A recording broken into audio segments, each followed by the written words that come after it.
Lucky রুকাস cooking আপনাদের সবাইকে স্বাগত জানাচ্ছি। তো আমি কিছুদিন আগে এই যে টাকি মাছের শুটকি বানিয়েছিলাম, তো সেই শুটকিটা আজকে রান্না করব।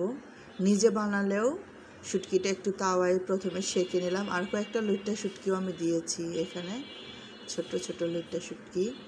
তাও ভালো করে সেঁকে নিয়ে আবার একটু চুলায় গরম পানিতে একটু সেদ্ধ করে নেব, একটু শুটকিটা তাহলে নরমও হবে।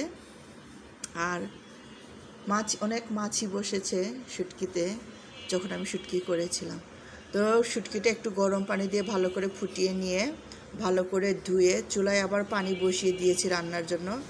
এখন কিন্তু আমি যে শুটকিগুলো একটু চেক করে করে দিচ্ছি, তো যে একদম ভেতরে কোনো সমস্যা যদি থাকে তো সেই টেনশন থেকে ভালো করে চেক করে করে এটা কিন্তু আমি দিচ্ছি। একদম সেদ্ধ করে নরম হয়ে গেছে।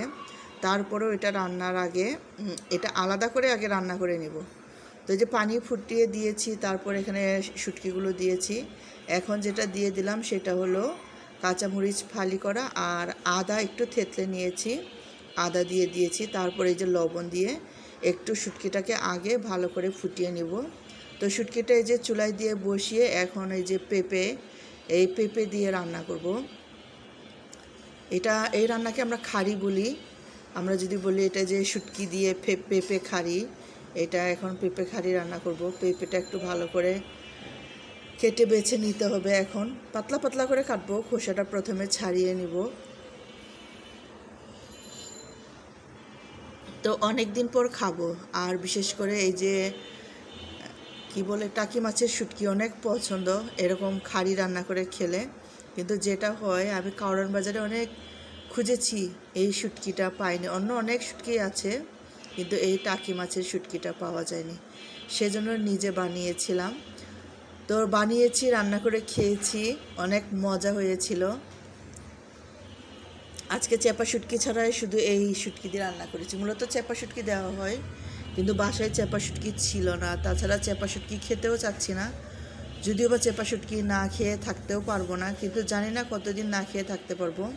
প্রচুর অ্যালার্জি হচ্ছে এই শুটকি, বিশেষভাবে চেপা শুটকি থেকে। পুঁটি মাছের শুটকি বলেন, যে কোনো শুটকি থেকে কেন যেন প্রচুর অ্যালার্জি হচ্ছে। সেই উদ্দেশ্য থেকেই আসলে শুটকিটাও বানিয়েছিলাম আমি। তো এই যে এরকম করে এখন খোসা ছাড়িয়ে পেঁপেটাকে যেরকম পাতলা পাতলা করে কেটে নিচ্ছি। ইদানিং কেন জানি না পেঁপে, লাউ এরকম সবজি খেতে বেশি ভালো লাগছে। মিষ্টি কুমড়া এই যেরকম সফট সবজিগুলো খেতে কেন যেন ইচ্ছে করছে না কিছুদিন ধরে। তো পেঁপেটা বেশ ভালো লাগছে খেতে, যেভাবে রান্না করি। তো ভর্তা করেও খেতে ইচ্ছে করছে, মানে অন্য কিছু সবজি কেন যেন খেতে ইচ্ছে করছে না।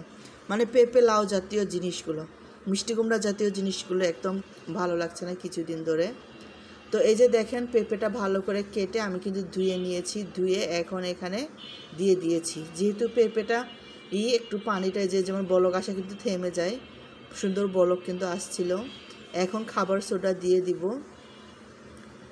এইটা খাবার সোডা দিয়ে বেশ কিছুক্ষণ এটাকে রান্না করে নিব। সুন্দর বলক আসবে, পেঁপেটা একটু সেদ্ধ হবে, তখন এটা নামিয়ে নেব। পেঁপে একটু শক্ত শক্ত থাকলে সেটা খেতে অনেক বেশি ভালো লাগে। পুরোপুরি যদি গলে যায়,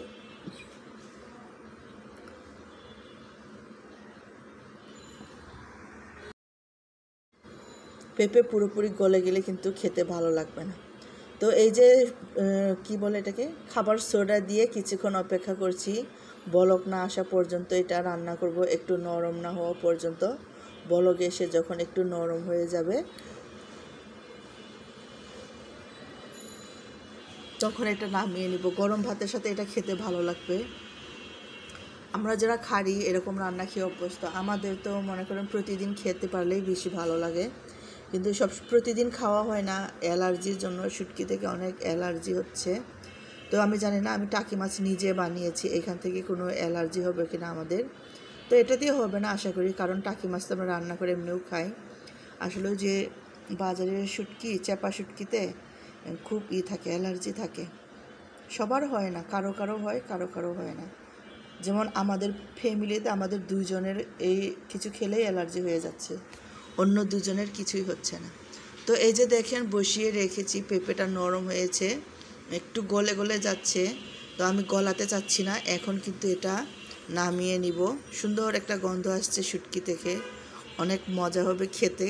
মজা তো হয়েছিল, খেয়েছি তো একটু টেস্ট করে দেখছি সব কিছু ঠিকঠাক আছে কিনা। তো নামিয়ে নিয়েছি, এটা এখন একদম ফাইনাল। এই যেরকম লুক আসছে, খেতেও অনেক মজা হয়েছিল। তো আমার রান্নার পুরো ভিডিও দেখার জন্য সবাইকে অনেক ধন্যবাদ জানাচ্ছি। ভালো থাকবেন।